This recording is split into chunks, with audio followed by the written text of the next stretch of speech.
Bem, meus queridos, nós vamos tratar de um assunto muito interessante.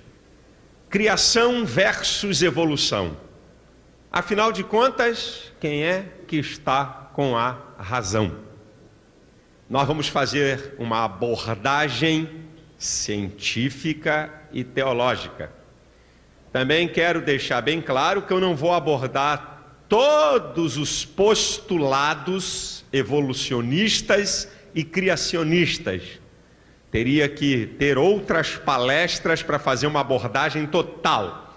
Mas eu escolhi algumas coisas interessantes e importantes e as principais e fundamentais no que tange a evolução e criação, para que a gente possa chegar a uma conclusão sobre quem é de fato que está com a razão. Será que os postulados criacionistas, isso é, daqueles que creem na criação de todas as coisas, será que os postulados criacionistas, eles estão de acordo com as afirmações da ciência? Será que os postulados evolucionistas estão de acordo ou são contrários às evidências e às verdades da ciência? É isso que nós vamos tratar. E para começar, a gente precisa definir o que é ciência e quais os seus métodos, não é? Evidente que não há uma definição única sobre o que é ciência. Até entre os cientistas existem controvérsias. Então, você não tem uma definição única do que é ciência, mas você tem uma definição que é aceita pela maioria, mesmo não sendo totalmente completa, ela abrange, não é? Ela tem uma abrangência de aceitação nos campos científicos. Então, uma das definições que a gente pode dar do que é ciência é a seguinte: ciência é um ramo de estudo ligado a um corpo de verdades apresentadas com fatos, classificados sistematicamente, mais ou menos ligados e apresentados sobre leis gerais e que inclui métodos que possibilitem a descobertas de novas verdades dentro do mesmo domínio. Essa é uma definição do que seja ciência. Quais são os métodos que a ciência utiliza? A ciência utiliza a observação, a experimentação, a formulação de hipóteses. A ciência utiliza previsibilidade e controle. Uma coisa importantíssima e fundamental quando a gente trata acerca de ciência é que a observação e a experimentação são os pontos chaves do método científico. É o paradigma da ciência, isto é, o modelo e o padrão da ciência está na observação e na experimentação. Sem observação ou experimentação, não pode haver ciência. Bem, vamos analisar o que diz aqueles que creem na criação, os criacionistas. Que existe um Deus que criou todas as coisas, houve um ato de criação e um tempo de criação. Um agente externo e anterior ao universo criou todas as coisas completas e acabadas. Esse agente externo é Deus. Mas escute, Como é que nós sabemos que todas as coisas foram criadas por Deus? Pela revelação da sua palavra. Mas a revelação não é método científico. Portanto, a criação não pode ser considerada ciência. Vamos para a evolução. O que diz em síntese os evolucionistas? Os evolucionistas dizem que a matéria é sempre eterna e dela se origina todas as coisas, até as vidas mais complexas. Que o presente universo é resultado do Big Bang, uma explosão que ocorreu há bilhões e bilhões de anos e que gerou tudo isso que nós estamos vendo aqui hoje. Que o processo da evolução é tão lento que não pode ser observado. Primeiro, o que não pode ser observado e experimentado não é ciência. Como é que se chega à conclusão, segundo os evolucionistas, de que há bilhões e bilhões de anos houve uma explosão que criou tudo isso, se não tinha ninguém lá para ver?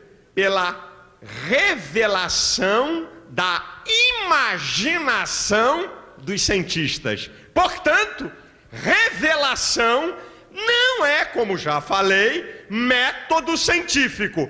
Portanto, a evolução também não pode ser considerada ciência. E aí, pastor? Fiquei enrolado. A criação, o senhor diz que não pode ser considerado ciência, porque nós só sabemos que Deus fez as coisas pela revelação da palavra. E a revelação não é método científico. A evolução não pode ser considerada ciência, primeiro porque não há observação de processos evolutivos, e também o Big Bang aconteceu há bilhões de anos e ninguém estava lá para registrar, e isso é uma revelação da mente engenhosa, não é? E dos cientistas.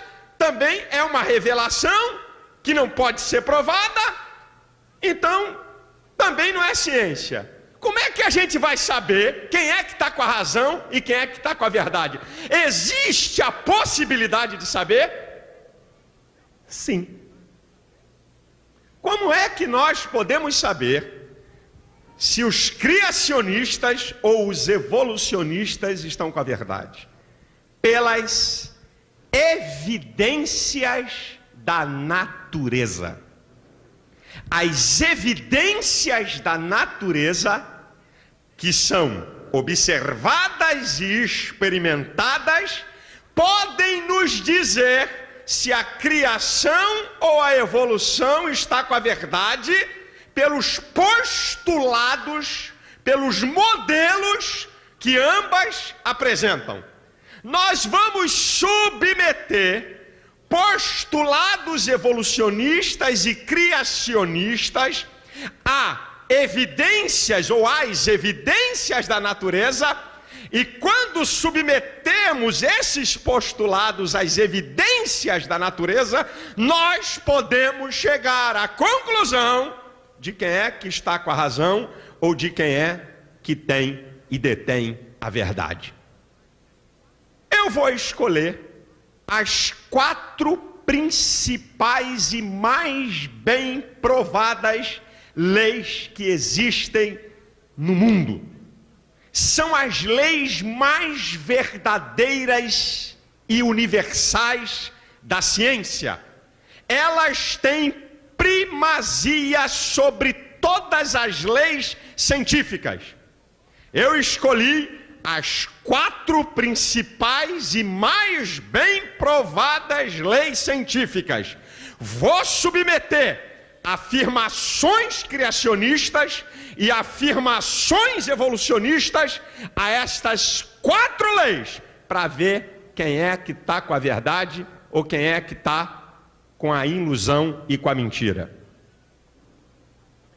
A primeira lei que eu quero apresentar é o seguinte: há 300 anos atrás, as pessoas pensavam que pedras em noite de tempestade se transformavam em sapos. Celeiros de milho, também em noite de tempestade, se transformavam em ratos. Carne apodrecida se transformava em vermes. Até que gênios como Pasteur e Head descobriram a lei da biogênese, comprovada como uma das principais leis da ciência.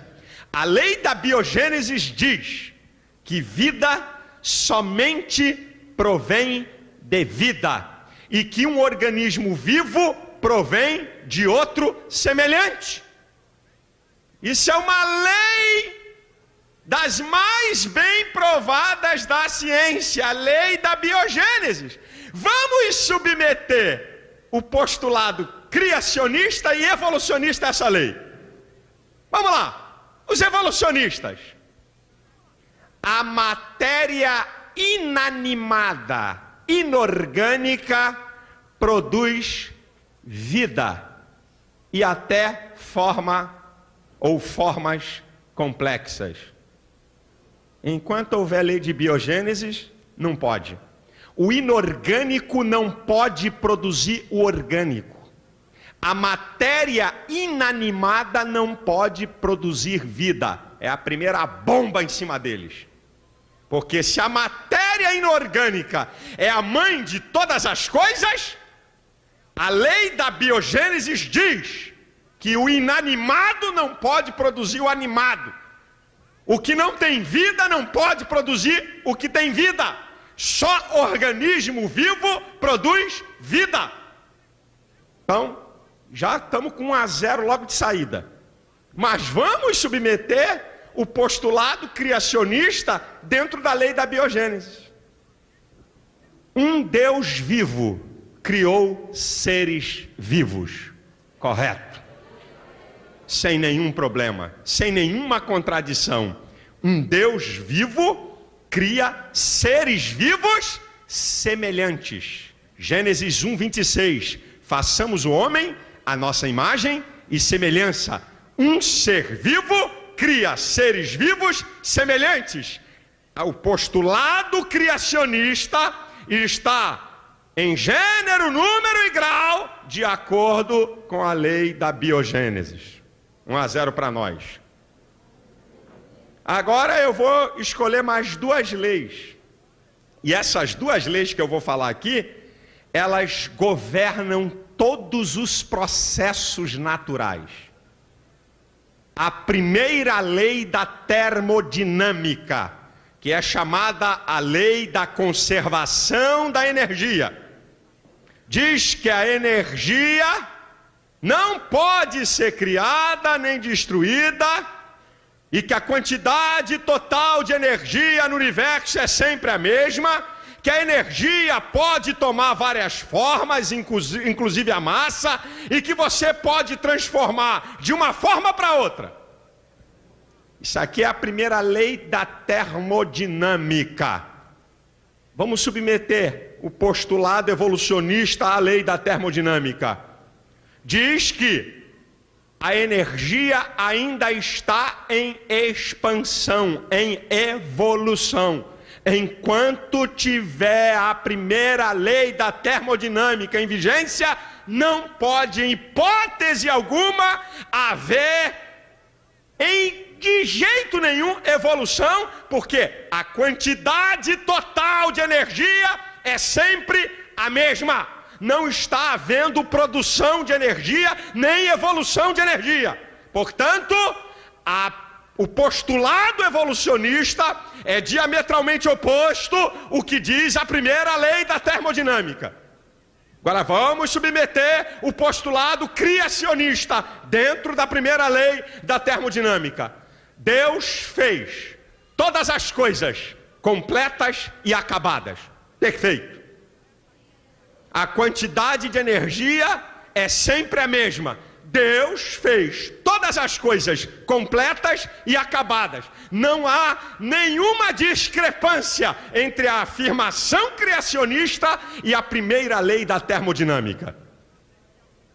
A terceira, que é a segunda lei da termodinâmica, ela diz o seguinte: o universo caminha de níveis organizados para níveis cada vez mais desorganizados. Toda a desordem que pode haver em um sistema altamente complexo tende a fazer com que esse sistema caminhe de maneira decrescente. Toda a natureza está em descendência. O que é que os evolucionistas dizem? Que o universo caminha de níveis desorganizados para níveis cada vez mais organizados. É totalmente contrário à segunda lei da termodinâmica. A lei diz que o universo caminha de níveis organizados para níveis desorganizados. É descendente, não ascendente. A evolução diz ao contrário, que o universo caminha de níveis desorganizados para mais organizados. Enquanto houver a segunda lei da termodinâmica, não pode haver evolução. E o que tem a ver a segunda lei da termodinâmica com o postulado criacionista? Deus fez todas as coisas completas, acabadas e perfeitas. Quando o pecado entrou no mundo, desarrumou o sistema. Perfeito. Perfeitíssimo. Por isso que o universo caminha de níveis organizados para mais desorganizados. Porque Deus fez tudo completo e perfeito. Quando o pecado entrou no mundo, desorganizou o sistema. Está perfeitamente de acordo com os criacionistas, a segunda lei da termodinâmica.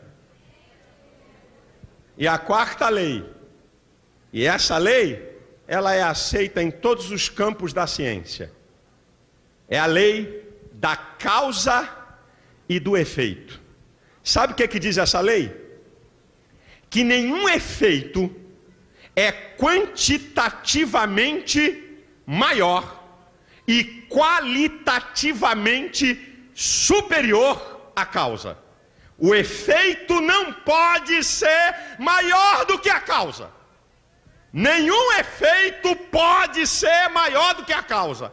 Essa é uma lei aceita em todos os campos da ciência. O efeito sempre tem que ser menor do que a causa. Vamos ver o que a evolução diz. Matéria inanimada, causa. Vidas mais complexas, como eu e você, efeito. Não pode. Matéria inanimada, menos complexas do que a vida que eu e você, que nós temos, do ser humano. Impossível. O efeito não pode ser maior do que a causa. O postulado evolucionista bate de frente com a lei da causa e efeito. O efeito não pode ser melhor e superior à causa. Agora vamos submeter ao postulado criacionista.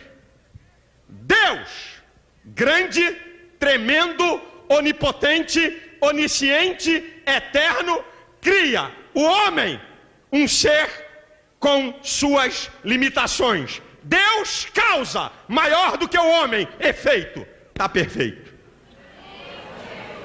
Está perfeito. Deus a causa maior do que o homem, efeito. O postulado criacionista está de acordo com a quarta lei que eu acabo de dizer, a lei da causa e efeito. É de goleada, meu irmão. Não deram para fazer nenhum golzinho.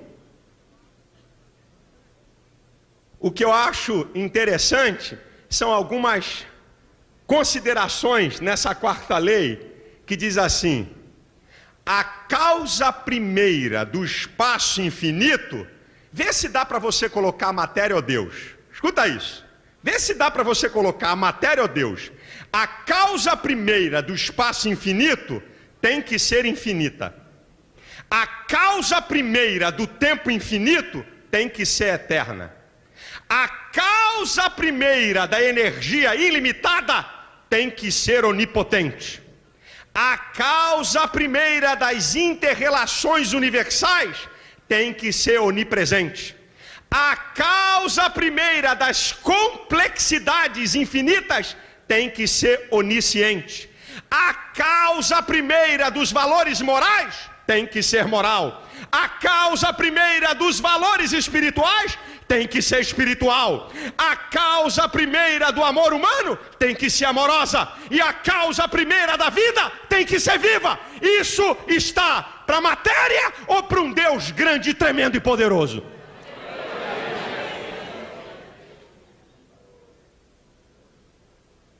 Você quer ver outras duas considerações do que dizem os evolucionistas e os criacionistas? Olha o que dizem os criacionistas. Cada um segundo a sua espécie. Gato só pode dar gato, cachorro só pode dar cachorro. Se você tentar cruzar espécies diferentes, o ser que nascer, o produto que nascer do cruzamento de espécies diferentes não tem capacidade de autorreprodução. Isso é uma afirmativa científica. Cada um segundo a sua espécie. O que é que dizem os evolucionistas? De que, a partir da matéria inorgânica, sabe, por uma questão de escolha natural, obra do acaso, através de mutações, seleção natural, através de transmutação de espécies, se chegaram às formas de vidas mais complexas. E Darwin, o pai da evolução, em seu livro A Origem das Espécies, ele declara que os registros fósseis vão poder dizer que realmente houve uma evolução de espécies e que o homem e o macaco são originários de um mesmo ser, de um mesmo ancestral. O que são os fósseis? Os fósseis são plantas e animais soterrados e depois de muitos e muitos e muitos anos são sedimentados e transformados em rocha. A primeira bomba do registro fóssil na teoria da evolução é a seguinte: se houvesse evolução, escute bem, se houvesse evolução, o registro fóssil teria que ser assim: formas de vidas menos complexas, mais antigas do que formas de vida mais complexas. Você está entendendo? Houve evolução? Evolução fala de crescimento, de desenvolvimento. Significa que o que é menos desenvolvido tem que ser mais antigo do que é mais desenvolvido. Entenderam? Entendeu, irmão? Perfeito? Formas de vida menos complexas têm que ser mais antigas do que forma de vida mais complexa. Só que o registro fóssil mostra formas de vida mais complexas, mais antigas do que formas de vida menos complexas. Está errado. Se houvesse evolução, não podia o registro fóssil apresentar isso. Teria que apresentar numa escala ascendente, do menos complexo para o mais complexo, mas o registro fóssil não apresenta isso não. Apresenta o mais complexo primeiro do que menos complexo. Essa é a primeira fumada em cima deles, a primeira bomba do registro fóssil. Uma outra colocação acerca do registro fóssil é que vidas complexas aparecem de maneira abrupta, total, dentro do registro fóssil. Não podia aparecer. Teria que aparecer alguma coisa menos complexa, perto da complexa, para ela vir depois, mas ela aparece.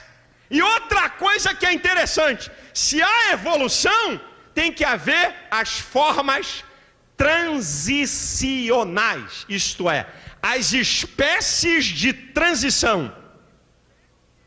Não existe no registro fóssil. Não tem formas de transição entre metazoários, entre protozoários e metazoários invertebrados. Não tem. Não tem formas de transição entre invertebrados e vertebrados. Não tem formas de transição entre peixes e anfíbios, anfíbios e répteis e mamíferos. Não existe espécie em transição entre essas categorias. As mesmas lacunas do registro fóssil são as mesmas lacunas encontradas na vida hoje. Você não tem hoje no mundo uma forma, uma espécie de transição entre peixes e anfíbios, anfíbios e répteis e mamíferos. Não existe. A mesma lacuna que existe na vida hoje é a mesma lacuna que está lá no registro fóssil. Cadê a evolução? E dos símios? Primata, homem macaco. Já viu as fotos? Aparece um cara assim primeiro, depois assim, depois assim e depois assim. Uma filhinha, já viu essas fotos na televisão ou em livro? Parece um cara com cara de macaco. Aí ele vai, né? Parece ele dobrado.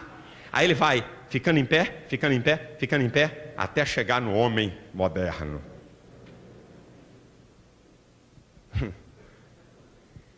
Os dois fósseis mais completos que foram achados, eu vou dizer aqui no português. O nome no português que fica mais fácil, até para mim. Não é nem para você. É chamado do homem de Neandertal. Estou certo, Vicente? Não é isso mesmo? É chamado homem de Neandertal. É o seguinte, foram achados fósseis, são os mais completos. Durante muito tempo se pensava que ele era o primeiro símio, o primeiro primata da escala evolutiva. Mais tarde se descobriu que ele era tão humano como qualquer um de nós, que a única diferença é que ele sofria de raquitismo. Só isso. Depois, ainda teve um detalhe. Mais tarde descobriram esqueleto humano, como eu e você, mais antigo do que esse. Aí acabou de chutar o balde. O outro fóssil encontrado é chamado homem de Cro-Magnon. Mais bem dotado e mais forte do que o homem moderno. Com uma capacidade cerebral maior do que o homem moderno. Cadê a evolução, meu filho? Onde é que ela está? Fósseis lá de trás de homens antigos, com uma estrutura e uma estatura mais forte do que o homem de hoje. Como é que pode? O homem de hoje tem que ser mais forte do que o do passado, se houvesse evolução.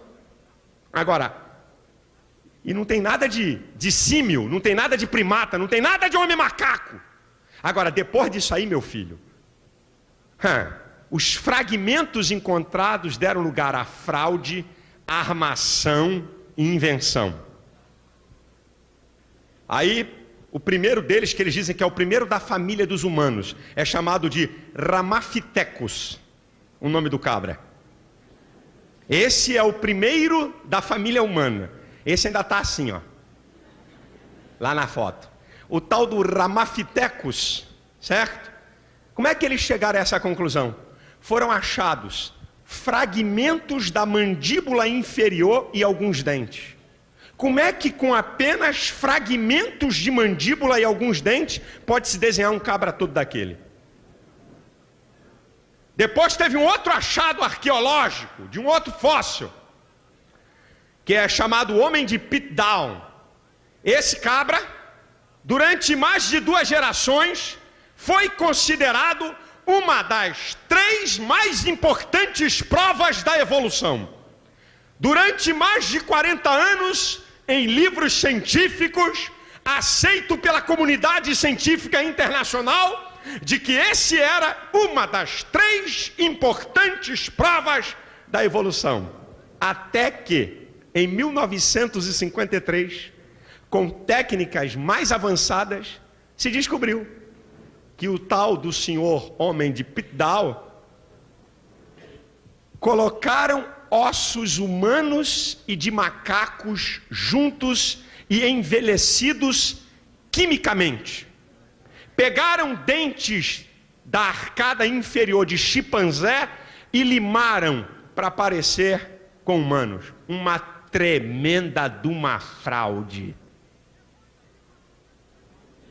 Depois, em 1912, surgiu lá o homem de Nebraska. Um dente, escuta essa, que essa dá até para rir.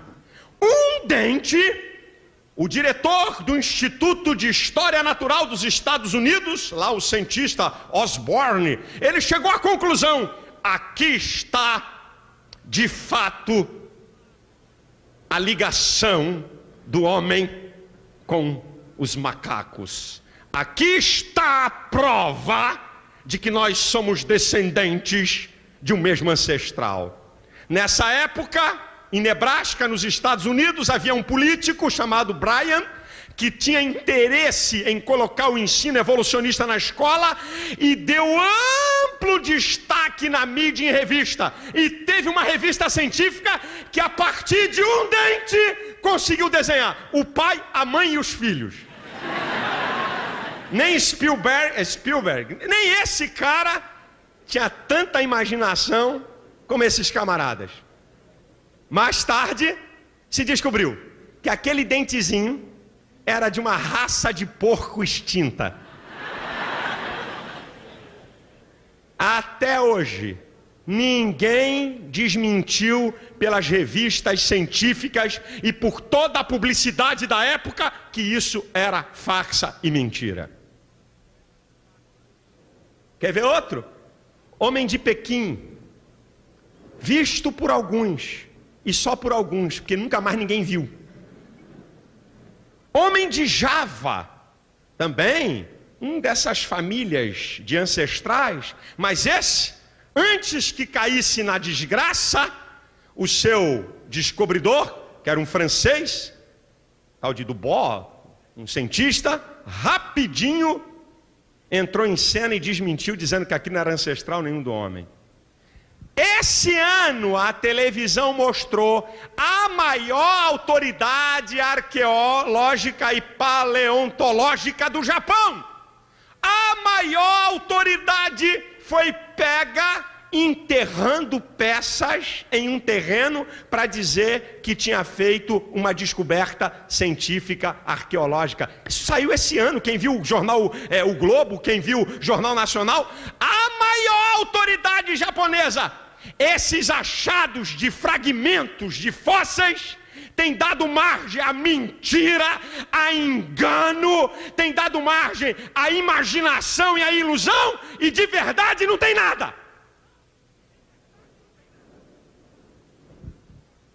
Mas, pastor, e as mutações?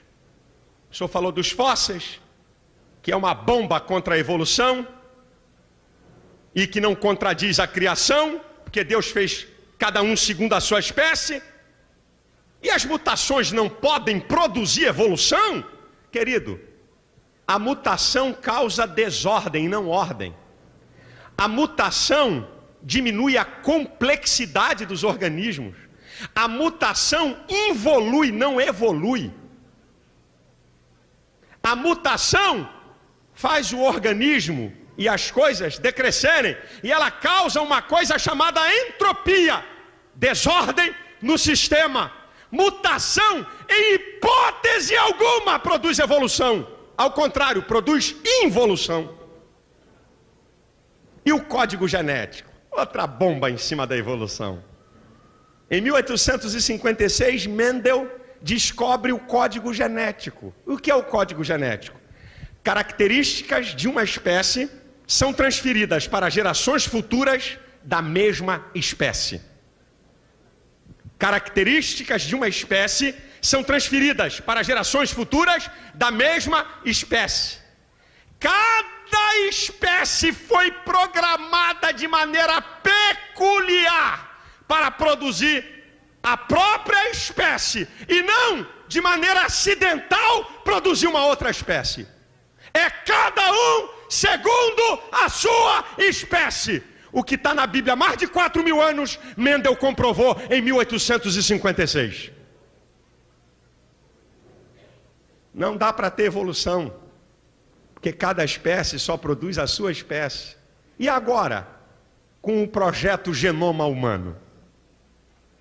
Um projeto que foi feito para durar 15 anos, que começou em 1990, com base em 18 países, inclusive o Brasil. O genoma humano, ele está mapeando os genes e os bilhões de bases químicas do DNA. Sabe qual foi? Há uma conclusão que o genoma, o estudo, isso é coisa atual, meu irmão. Isso é coisa de agora. Sabe o que o genoma humano chegou à conclusão? Antes desse estudo do genoma, já com a genética, com a descoberta do código genético, já era uma bomba. Mas agora, com o estudo do genoma, até então muitos cientistas pensavam que o homem da Ásia era originário de um lugar. O homem da África o homem da Ásia era originário de um primata. O homem da África era originário de outro primata. Cada região do mundo, cada ser humano era originário de um primata daquela região. O genoma humano já chegou à conclusão, e veja como é que o diabo joga pesado em cima disso, que a informação não tem amplitude. Quando um camarada acha um pedacinho de osso e diz que aquilo é de um ancestral, aparece no Fantástico, aparece na primeira página dos jornais, aparece na Veja, na Isto É, sei lá em quê. Mas uma verdade comprovada que vai contra a evolução e a favor da criação é escondida. O genoma humano chega à conclusão que todos os homens descendem de um só, e que foi lá na África Oriental.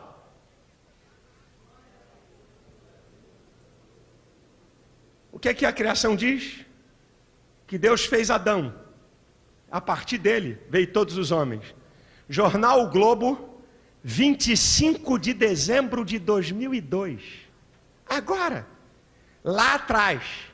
Isso não está na primeira página não, meu filho. Está aqui. Ciência e Vida. O verdadeiro Adão viveu na África. Cientistas sustentam que a humanidade descende de um ancestral comum. Aleluia! A Bíblia é a verdade.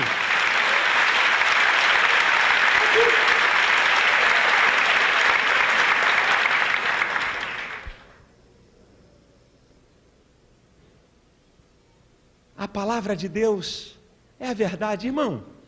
A questão é se você, amigo, quer crer que tudo isso que está aí é obra do acaso, ou se o que está aí é engenhosidade e plano deliberado de um Criador. Veja as provas da natureza, o que elas dizem. Vê se dá para você achar se isso é obra do acaso ou é plano de criação. Você quer ver? A rotação, que é o que a Terra dá uma volta em torno do seu próprio eixo, dura 24 horas.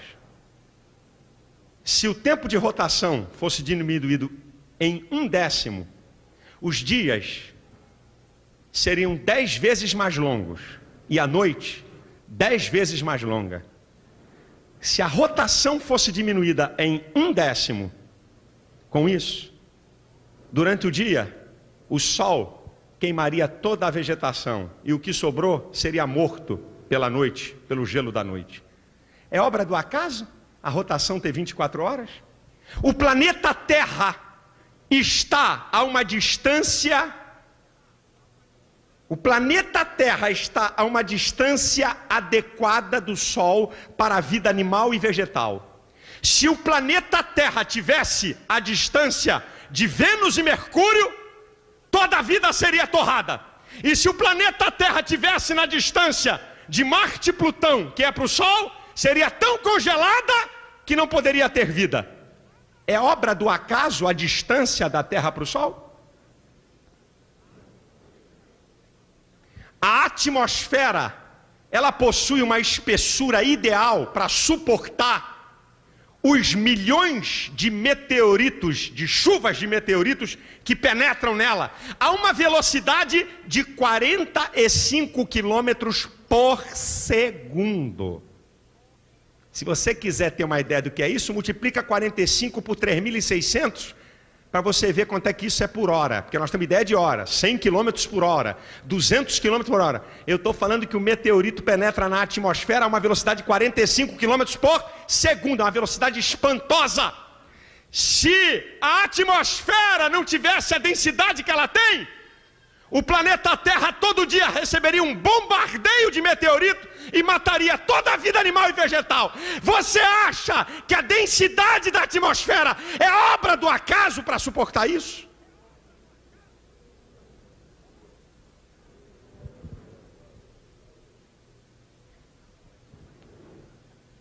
A Lua está a uma distância da Terra de 384 mil quilômetros.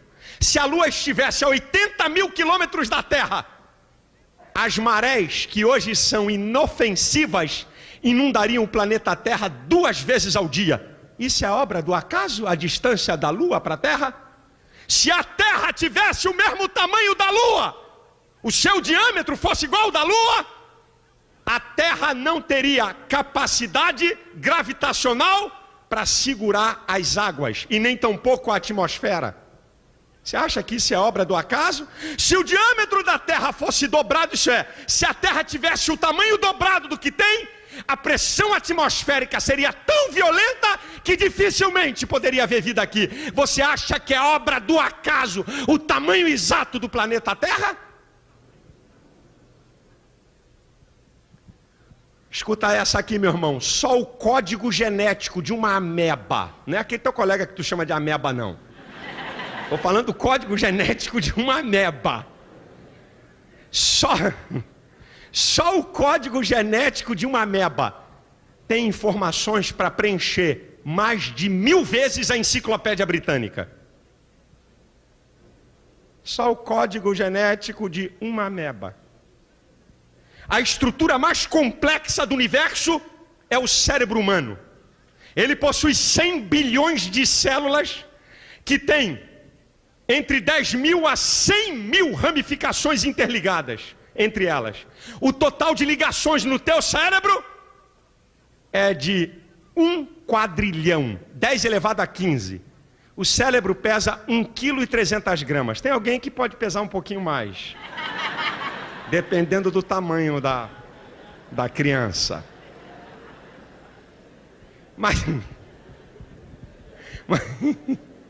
Mas a média é 1,3 kg. Não existe tecnologia no mundo para fazer uma rede de comunicações do tamanho do cérebro. Você acha que isso é obra do acaso?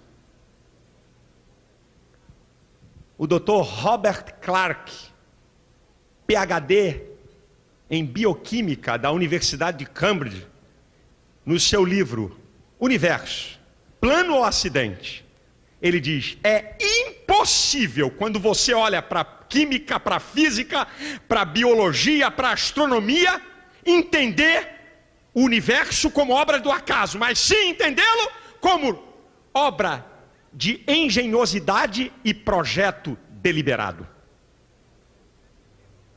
O cientista soviético, só vou dar o primeiro nome dele porque o segundo não dá para me pronunciar, que é um trem tão doido de enrolado. Um tal de Dmitri. Ele tem 3 doutorados em ciências. É um nome mundial. Ele diz que a evolução trouxe problemas para a ciência, porque emperrou o conhecimento, porque toda a ciência teve que se submeter à teoria da evolução. E o Dr. Marcel Schwarzenberg, que é professor da Universidade de Paris, ele fez o cálculo da possibilidade de haver evolução. Uma chance contra 10 elevado a 2 bilhões de zeros. Sabe qual é a chance? Nenhuma.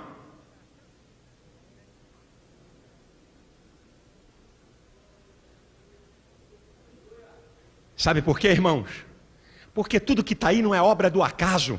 Isaías 45:12 diz: eu fiz a terra e criei nela o homem. Eu, o Senhor, o fiz. As minhas mãos estenderam os céus, e a todos os seus exércitos dei as minhas ordens. . 。 . 。 . . . . . . . . . . . . . . . . . . . . . . . . . . . . . . . . . . . . . . . . . . . . . . . . . . . . . . .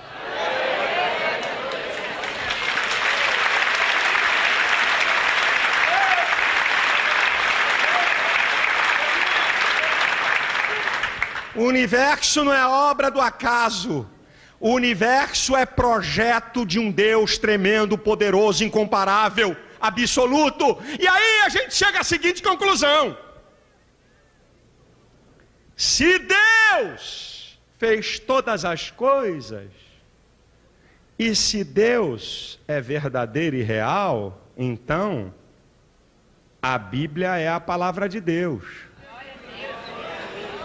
E se ela é a palavra de Deus, ela tem que ser a verdade. Então, todas as verdades científicas escritas nesse livro têm que ser comprovadas. Senão é mentira. Vamos ver algumas? Você sabe que ciência, verdades de hoje, amanhã são mentiras, porque são descobertas novas coisas. Todas as verdades científicas da Bíblia, que tem 4.000, 5.000, 3.000, 2.000 anos, nenhuma delas até hoje foi jogada por terra. Sabe por quê? Porque quem criou todas as coisas, criou as leis. Vamos ver uma verdade científica da Bíblia? Uma. Em Gênesis capítulo 1 diz assim, que no primeiro dia Deus fez a luz. No quarto dia Deus fez o sol. Até há pouco tempo se acreditava que a luz era produto de astros. Mas a moderna cosmologia comprovou que a luz é uma unidade mais antiga e independente dos astros. Esse é um dos mais fantásticos insights da Bíblia sobre a ciência. A Bíblia declara há mais de 4.000 anos que a luz, ela não vem do sol nem de astros. A luz é uma unidade independente mais antiga que o sol. Verdade científica da Bíblia. A outra verdade que está em Gênesis 1, que eu já falei aqui, que a Bíblia declara a partir do versículo 11, se eu não estou enganado, cada um segundo a sua espécie. Já falei, verdade científica da Bíblia. Você quer ver uma outra verdade científica da Bíblia? Dita há 2.700 anos aproximadamente. Isaías 40:22 diz que o Senhor está assentado sobre o círculo da terra. Lá no original, lá no hebraico, é usada essa palavra, que Deus está assentado sobre o círculo da terra. Há 2.700 anos atrás já se falava que a terra era redonda. Você quer ver uma outra? Que conversa é essa de dinossauro há 70 milhões de anos? Irmão, que negócio de pré-história. Isso é balela. Isso é teoria evolucionista. Que dinossauro há 70 milhões de anos? Vai ler o livro de Jó, capítulo 40, a partir do versículo 15. Fala de dinossauro. Porque só o dinossauro move a cauda como cedro. No texto, traduzido para o português, fala de um animal grande, um animal gigante. Mas o animal gigante, um behemoth, como está traduzido no texto de Jó, capítulo 40, a partir do versículo 15, descrevendo esse animal. Quem te falou de pré-história? Quem te falou que essa datação é certa? Quem falou isso, irmão? Isso é coisa de evolucionista. Você quer ver um show de ciência na Bíblia? Abre comigo 1 Coríntios capítulo 15. Agora é show de ciência.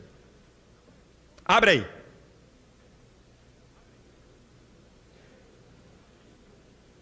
1 Coríntios capítulo 15. Abre aí, por favor. Versículo 38. Botânica. Mas Deus dá-lhe o corpo como quer. Cada semente o seu próprio corpo. Uma afirmativa científica da Bíblia na área de botânica, comprovada pela ciência.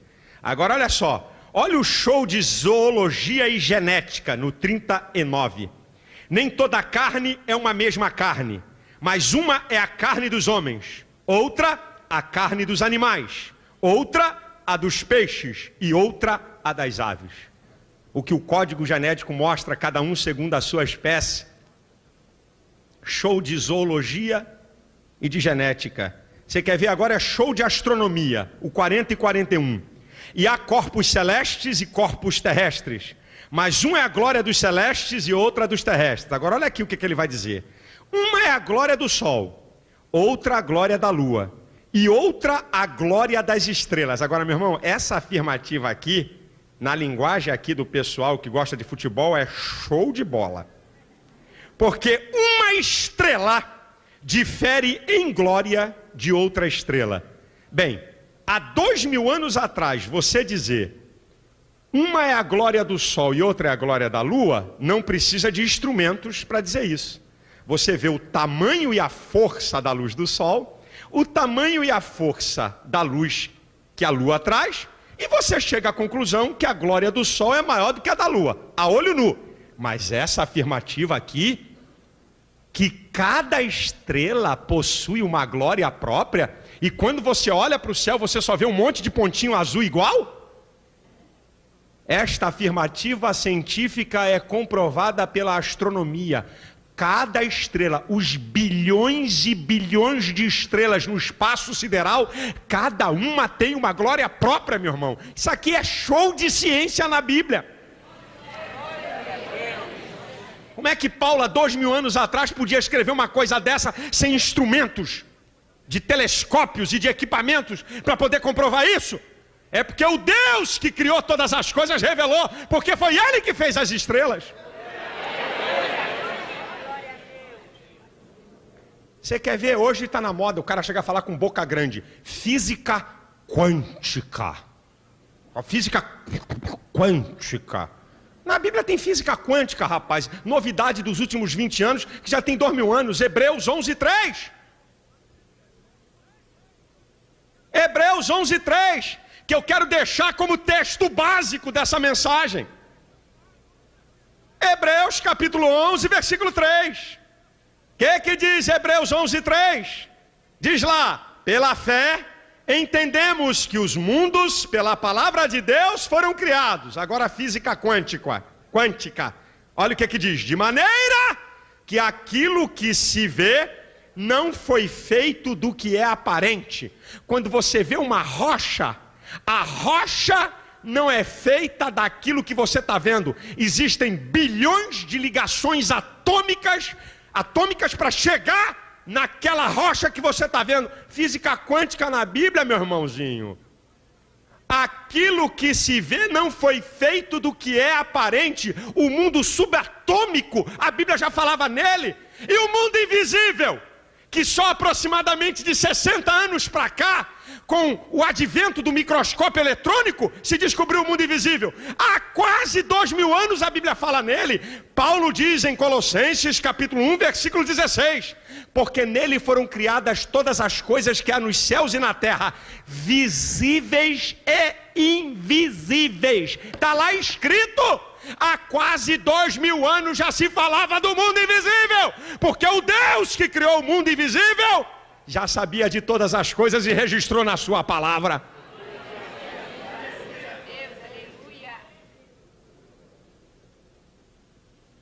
Eu podia continuar, porque a Bíblia tem um show de ciência, onde nenhuma verdade científica da Bíblia foi contraditada até agora, e nunca vai ser, porque esse aqui é o manual do fabricante. Esse aqui é o manual daquele que fez o homem e fez todas as coisas. Sabe, irmãos, se você tentar submeter o postulado evolucionista, os principais postulados evolucionistas, se você quiser testá-los ou observá-los, você vai ver que é uma fraude.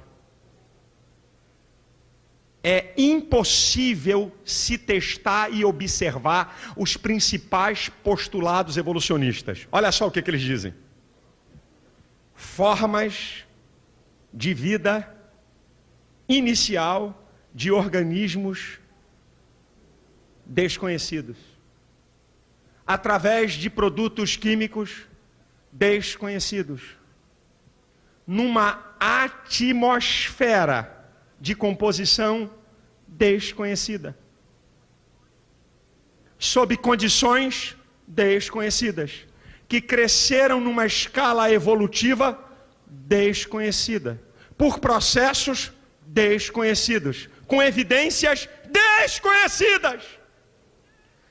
A biociência prova que é impossível haver evolução As geociências provam que nunca houve evolução no passado, e toda a verdade científica baseada em leis físicas dizem que é impossível haver evolução. O que está em jogo, meu amado, é se você crê num Deus onipotente, tremendo, poderoso, que criou todas as coisas, ou se você crê na onipotência da matéria. E me perdoe dizer para você, você vai ter que ter mais fé para crer na evolução do que para crer na criação. Porque o camarada, para crer que houve evolução, ele tem que crer que a matéria inorgânica é a mãe de todas as coisas. Ele vai ter que crer que de maneira aleatória tudo isso surgiu. Vai ter que ter mais fé na evolução, para você crer, do que ter fé que um ser superior, tremendo, poderoso pelo seu poder, criou todas essas coisas debaixo de leis e de regras.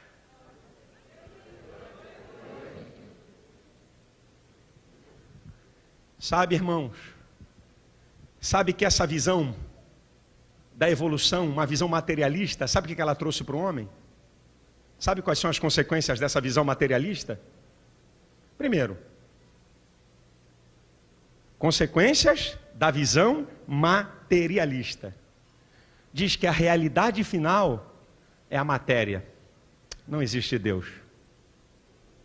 O universo é obra do acaso. O homem é produto do tempo impessoal. Mais matéria, mais acaso. Não tem valores nem dignidade eterna. Moralidade? Cada um tem o seu próprio padrão moral. A moralidade é relativizada. Você tem as suas escalas de valores conforme o seu interesse. Pós-vida? Morreu? Findou-se. Acabou. Sabe quais são as consequências? Imoralidade, maldade, vazio existencial, crise existencial, doenças psicológicas. Toda essa maldade que está no planeta Terra é porque tirou Deus do homem. Tirou os limites de Deus, o homem se torna insaciável.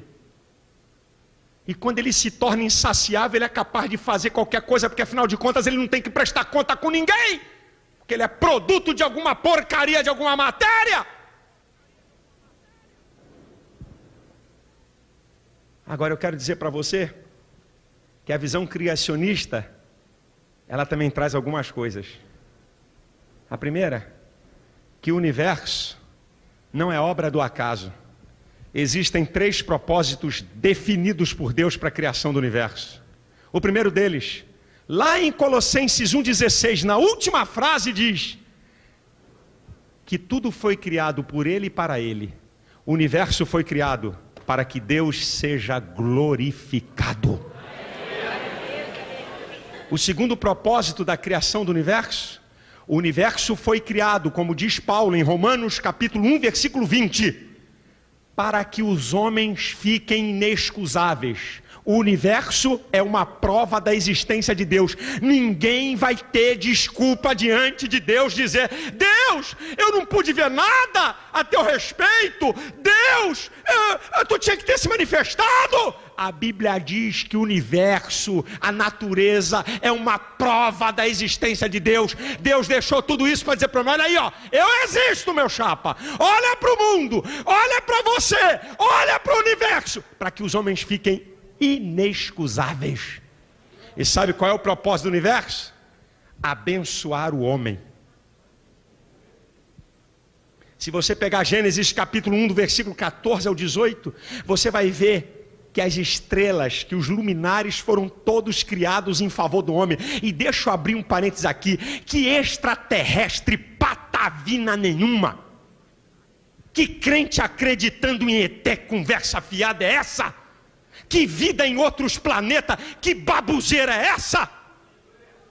Porque se tem vida em outro planeta, a Bíblia é um livro de segunda classe e você é uma criatura de segunda classe, porque tem coisa mais perfeita. Sabe o que está vinculado? Extraterrestre, OVNIs, com demoniologia. Satanás, que se transfigura em anjo de luz, ele pode adquirir a forma que ele quer para enganar as pessoas. Deus fez tudo isso para abençoar você, e as leis físicas dizem isso.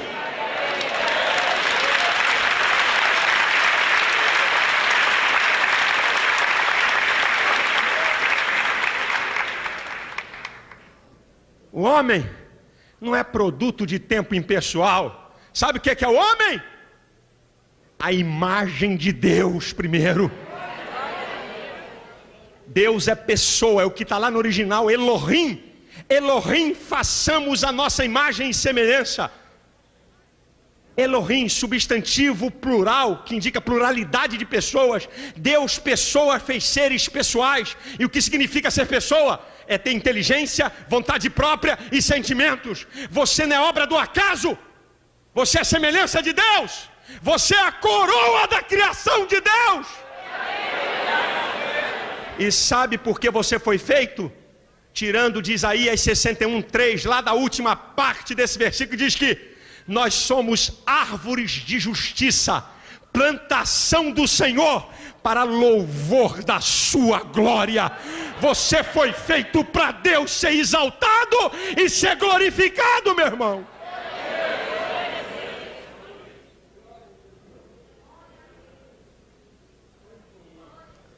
Pós-vida, para a evolução, que são os materialistas, morreu, acabou. Na Bíblia, qual é o textuário da Bíblia de João 3,16? Porque Deus amou o mundo de tal maneira que deu o seu Filho unigênito para que todo aquele que nele creia não pereça, mas tenha a vida eterna. Apocalipse capítulo 21 está descrevendo o dia da eternidade, o começo do dia da eternidade. E eu vi um novo céu e uma nova terra, porque já as primeiras coisas se passaram. Ele vai limpar dos nossos olhos toda lágrima. Lá não haverá dor, lá não haverá pranto, lá não haverá morte. Nós não fomos feitos para acabar. Você foi feito para viver eternamente, e eternamente ao lado de Deus.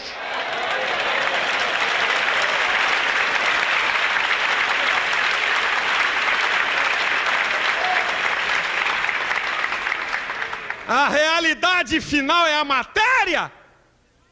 Segundo os materialistas, os evolucionistas, a realidade final é Deus. O Salmo 19 diz: os céus manifestam a glória de Deus, e o firmamento anuncia as obras das suas mãos.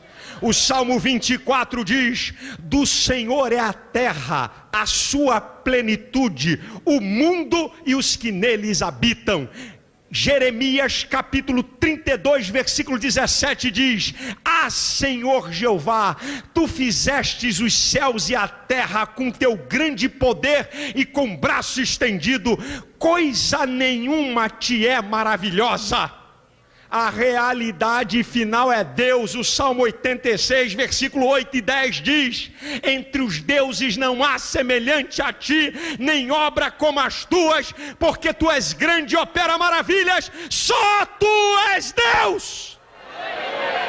O Salmo 89, versículo 13 diz: porque tu tens um braço poderoso, forte é a tua mão e elevada é a tua destra.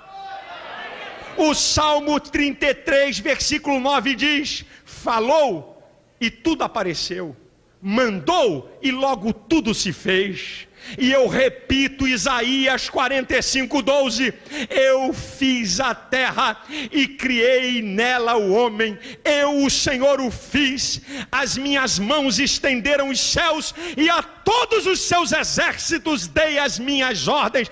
Pastor, como é que tudo isso é sustentado? Bilhões de planetas, bilhões de estrelas, não tem choque. E atenção, vem um planeta contra a Terra. Ai meu Deus, tomara que o sinal fecha para a gente passar, senão nós estamos ferrados. Vai ter uma colisão. Tudo está sustentado. Hebreus 1:3 diz que ele sustenta todas as coisas pela palavra do seu poder.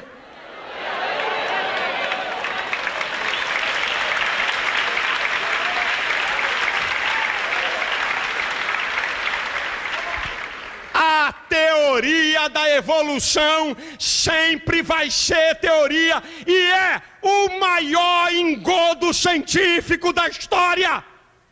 Não existe nada que possa concordar as leis científicas com a teoria da evolução e vai ser sempre teoria. Sabe por quê?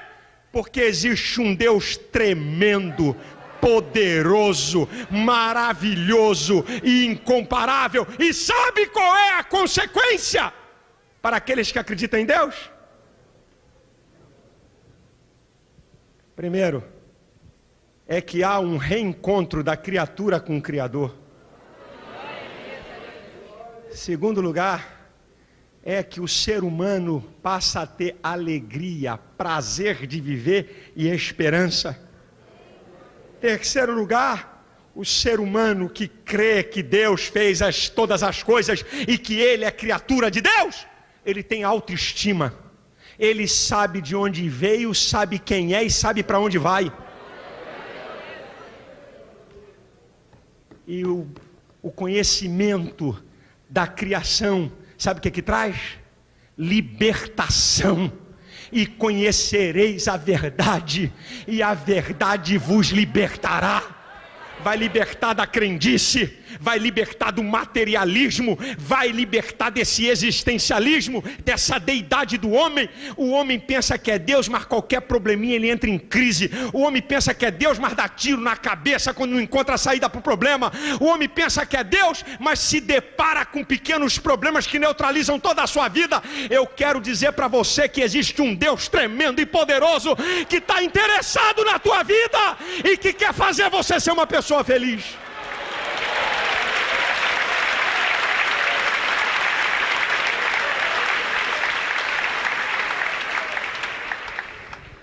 Se existe um Deus poderoso como existe, eu acho que nós temos que fazer igual a Paulo. Paulo está escrevendo o livro de Romanos, ele dá uma parada. Ele dá uma parada para uma adoração. Ele está mandando ver no livro de Romanos, não tem moleza não. Aí ele chega no capítulo 11 e diz assim, vou dar uma parada aqui. Vou parar de dar uma exortação para me voltar para Deus. Aí ele escreve Romanos 11 a partir do versículo 33. Ó profundidade das riquezas como da ciência de Deus. Quão inescrutáveis são os teus caminhos e quão insondáveis são os teus juízos. Quem compreendeu o intento do Senhor? Ou quem foi o seu conselheiro? Quem lhe deu primeiro para que depois lhe seja recompensado? Porque tudo é dele, por ele e para ele. Glória, pois, a ele eternamente. Amém. A Deus seja glória. Ele é digno de glória. Ele é digno de adoração. Ele é digno de ser louvado. Ele é digno de ser glorificado. Porque ele é o Senhor absoluto.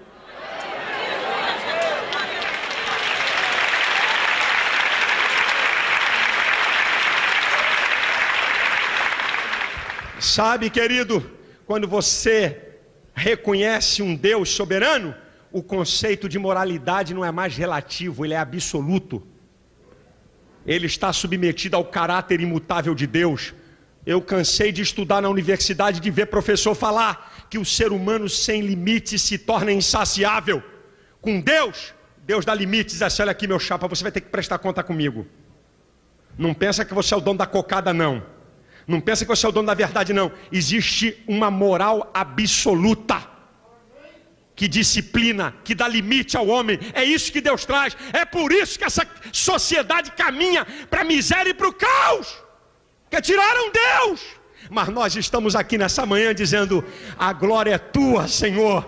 Tu és digno de honra, porque tu és real, tu és vivo, tu habita em mim, tu mora no meu coração. Tu és um Deus grande, tremendo, incomparável, maravilhoso. Não há Deus tão grande como tu.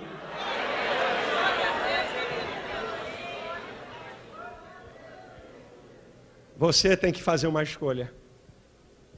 Ou você crê na evolução, vive uma vida materialista, que vai levar você a um vazio, Ou você crê na criação, que está sustentada por todas as evidências da natureza, de que existe um Deus acima de tudo e de todos, absoluto, que você vai ter que prestar conta com Ele, e que ama você, e que quer cuidar de você. A Deus seja a glória.